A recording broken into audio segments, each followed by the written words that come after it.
Hello दोस्तों, मैं BP sir. हमारे new Indian coaching centre YouTube channel में आपका स्वागत है।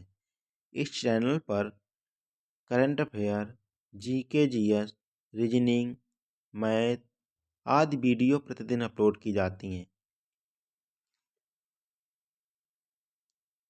आज का टॉपिक होगा हमारा जीव विज्ञान की शाखा संबंधित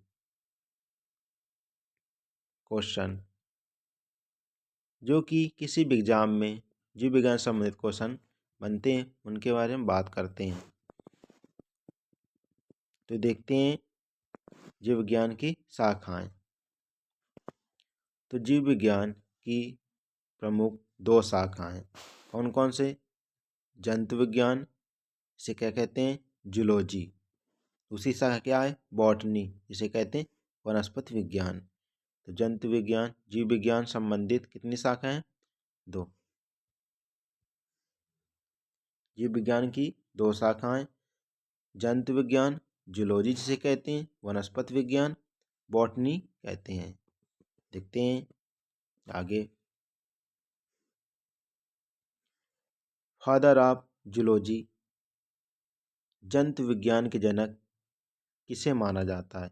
तो जंतु विज्ञान के जनक अरस्तु को माना जाता है। देखते हैं, अरस्तु ने अपनी पुस्तक हिस्टोरिया ऑफ एनिमिलियम में लगभग 500 प्रकार के जंतुओं का वर्णन किया है, इसीलिए इन्हें जंतु विज्ञान का जनक माना जाता है। तो अरस्तु ने कितने प्रकार जंतुओं का वर्णन किया है? ये 500 प्रकार के जंतुओं का वर्णन किया है, इसलिए इसे क्या कहते हैं? जंतु विज्ञान का जनक माना जाता है। किसे? अरस्तु को। तो फादर ऑफ जूलॉजी किसे कहते हैं? अरस्तु को। देखते हैं फादर ऑफ बॉटनी। तो फादर ऑफ बॉटनी किसे कहते हैं? वनस्पति विज्ञान के जनक। तो थियोफ्रेस्टस को कहा जाता है वनस्पति विज्ञान का जनक। देखते हैं, थियोफ्रेस्टस ने अपनी पुस्तक हिस्टोरिया प्लांटेरम में लगभग 500 प्रकार के पौधों का वर्णन किया, इसीलिए इसे वनस्पति विज्ञान का जनक माना जाता है। तो फादर ऑफ बॉटनी किसे कहते हैं? यह थियोफ्रेस्टस को कहा जाता है। कितने प्रकार के पौधों का वर्णन किया है? इन्होंने भी कितने प्रकार के? 500 प्रकार के पौधों का वर्णन किया है। और अरस्तु ने क्या किया था? 500 प्रकार के जंतुओं का वर्णन किया था। किस पुस्तक में उल्लेख मिलता है? द हिस्टोरिया प्लांटेरम में इसका उल्लेख मिलता है। देखते हैं आगे। द्विनाम पद्धति। द्विनाम पद्धति किसने दिया था? कैरोलस लीनियस ने द्विनाम पद्धति दिया था। इसे द्विनाम पद्धति का जनक माना जाता है, कैरोलस लीनियस को। देखते हैं, कैरोलस लीनियस ने एक पुस्तक लिखी। कौन सी पुस्तक है? Systema natural. सिस्टमा नेचुरल इनकी पुस्तक है, जिसमें इन्होंने सभी जीवों के वर्गीकरण को दो भागों में विभाजित किया। कितने भागों में? तो ये दो भागों में सभी जीवों के वर्गीकरण को दो भागों में विभाजित किया। किसने? कैरोलस लीनियस ने। कैरोलस लीनियस को क्या कहते हैं? तो ये द्विनाम पद्धति के जनक माने जाते हैं। वेरी वेरी इंपॉर्टेंट है ये सभी पॉइंट। देखते हैं, दो भागों में बांटा। कौन कौन से भाग? तो पादप जगत और जंतु जगत। पादप जगत को क्या कहते हैं? प्लांट किंगडम, इसमें पौधों के बारे में बताया, और इसमें एनिमल किंगडम के बारे में बताया, जंतुओं के बारे में। नेता कैरोलस लीनियस ने वर्गीकरण को कितने भागों में बांटा? दो भागों में। कौन कौन से? प्लांट किंगडम और एनिमल किंगडम के रूप में बांटा। देखते हैं, प्लांट किंगडम में, प्लांट किंगडम जिसे कहते हैं पादप जगत, पादप जगत को दो भागों में बांटा। देखते हैं कौन कौन से? तो अपुष्पोद्भित्ति और पुष्पोद्भित्ति, दो भागों में बांटा। तो पादप जगत जिसे कहते हैं प्लांट किंगडम।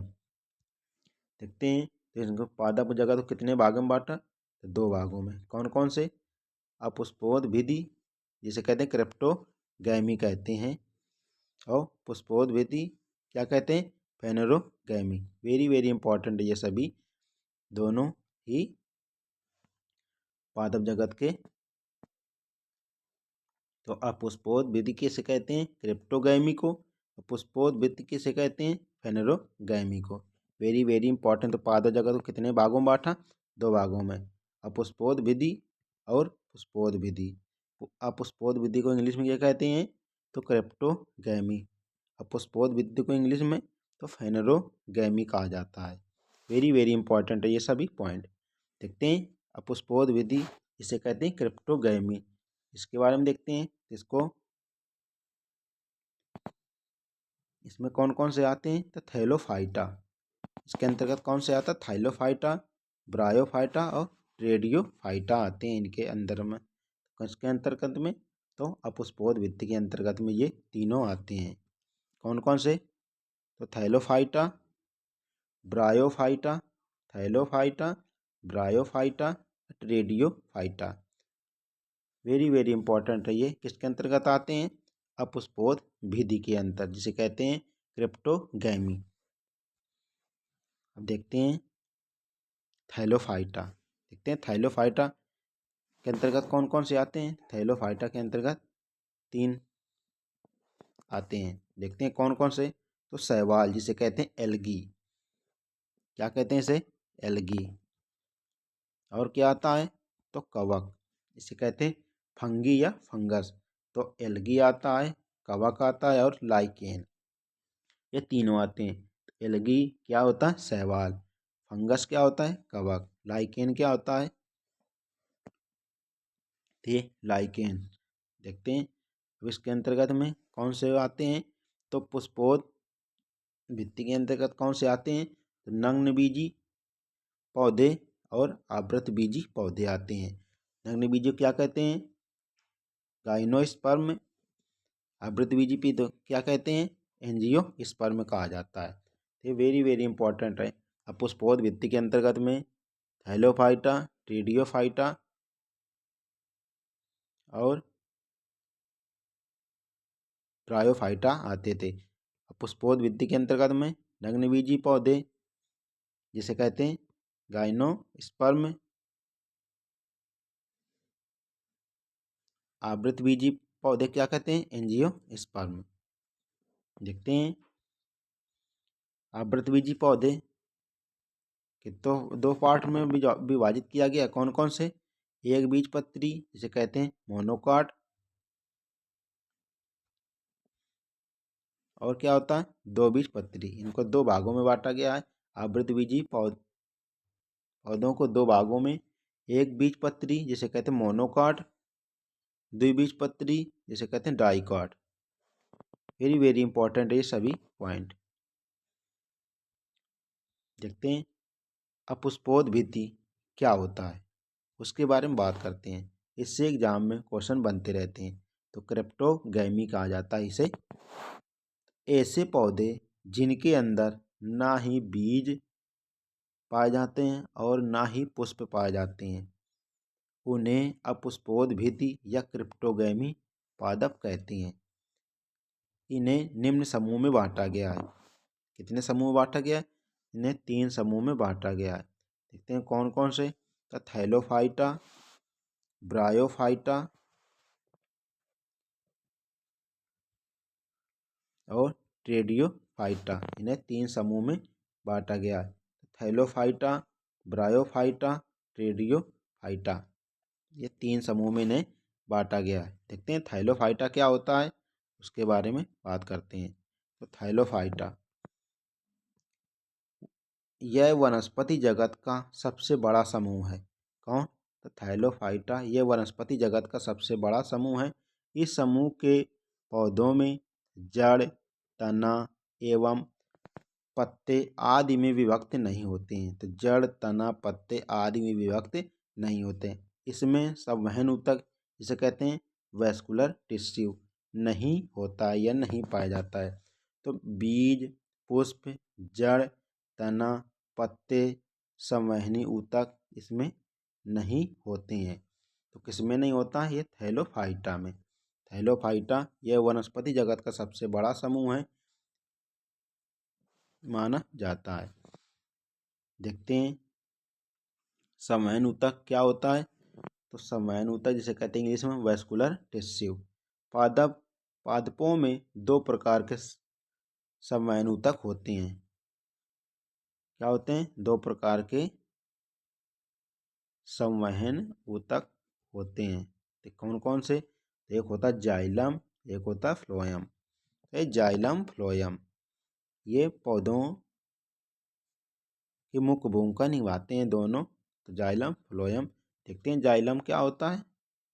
जाइलम के बारे में बात करते हैं। तो जाइलम ऊतक जड़ों से जल और घुले हुए खनिज लवणों को पत्तियों तक पहुंचाते हैं। जाइलम का काम क्या होता है?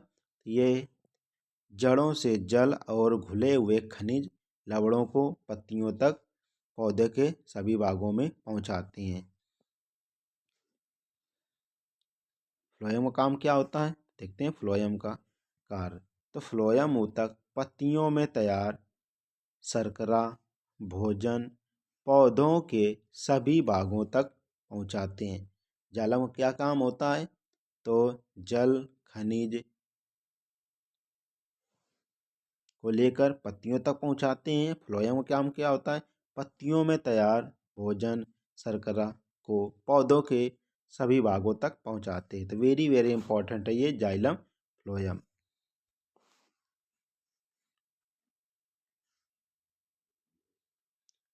तो ऐसी ऑथेंटिक वीडियो देखने के लिए new Indian coaching centre YouTube channel को सब्सक्राइब एंड लाइक करें। मिलते हैं अगले वीडियो पे, तब तक के लिए जय हिंद जय भारत।